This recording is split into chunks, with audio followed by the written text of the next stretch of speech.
आपली खरी स्वप्न तीच आहेत जी आपल्याला रात्री उशिरापर्यंत जागण्यास आणि सकाळी लवकर उठण्यास भाग पाडतात. थेंब कितीही लहान असला तरी त्याच्यात अथांग सागरात तरंग निर्माण करण्याची क्षमता असते. त्यामुळे स्वतःला कधीही लहान समजू नका. स्वतःला सोन्याच्या नाण्यासारखे बनवा, जे गटारीत पडले तरी त्याचे मोल कमी होत नाही. जगात प्रत्येकाकडे 24 तास असतात. ज्यांना यशस्वी व्हायचे असेल ते त्याचा योग्य प्रकारे वापर करतात. स्वतःची वाट स्वतःच बनवा, कारण इथे लोक वाट दाखवायला नाही तर वाट लावायला बसलेत. जगातील सर्वात सुंदर रोपटे विश्वासाचे असते आणि ते कोठे जमिनीवर नाही तर आपल्या मनात रुजवावे लागते. जेव्हा लोक तुमच्या मागे बोलतात तेव्हा समजून घ्यावं की तुम्ही त्यांच्या 2 पावले पुढे आहात. कोणतेच कार्य हे अडथळ्याशिवाय पार पडत नाही. शेवटपर्यंत जे प्रयत्न करीत राहतात त्यांनाच यश प्राप्त होते. निंदेला घाबरून आपले ध्येय सोडू नका, कारण ध्येय साध्य होताच निंदा करणाऱ्यांची मतं बदलतात.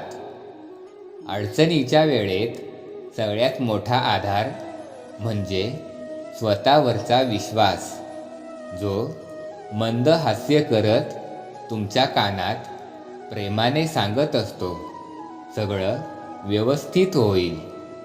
भूक आहे तेवढे खाणे ही प्रकृती, भूक आहे त्यापेक्षा जास्त खाणे ही विकृती, आणि वेळ प्रसंगी स्वतः उपाशी राहून दुसऱ्याची भूक भागवणे ही संस्कृती. पाप इतकं सुंदर पोशाख घालून येतं की ते पाप आहे असे माहीत असूनही आपण त्याला कवटाळतो. अन्याय करणे हे पाप, आणि होणारा अन्याय सहन करणे किंवा डोळ्यांनी पाहणे हे महापाप असते. कासवाच्या गतीने का होईना, पण रोज थोडी थोडी प्रगती करा. खूप ससे येतील आडवे, बस त्यांना हरवायची हिम्मत ठेवा. नेहमीच लहान बनून राहा. प्रत्येकजण तुमच्याबरोबर बसू शकतो, आणि इतके मोठे व्हा की जेव्हा आपण उठाल तेव्हा कोणीही बसलेले नसेल. आयुष्य पूर्ण शून्य झालं तरी हार मानू नका, कारण त्या शून्यासमोर किती आकडे लिहायचे ती ताकद तुमच्या हातात आहे.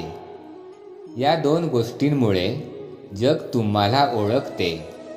तुमच्याजवळ काहीच नसताना तुम्ही बाळगलेला संयम, आणि तुमच्याजवळ सर्व काही असताना तुम्ही दाखवलेला रुबाब. ज्यांना स्वप्न पाहायची असतात त्यांना रात्र मोठी हवी असते.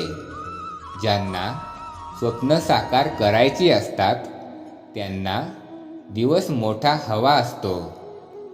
एखाद्या गोष्टीचा आरंभ केव्हा करावा हे समजायला हवे, आणि शेवट केव्हा करावा हेही समजायला हवे.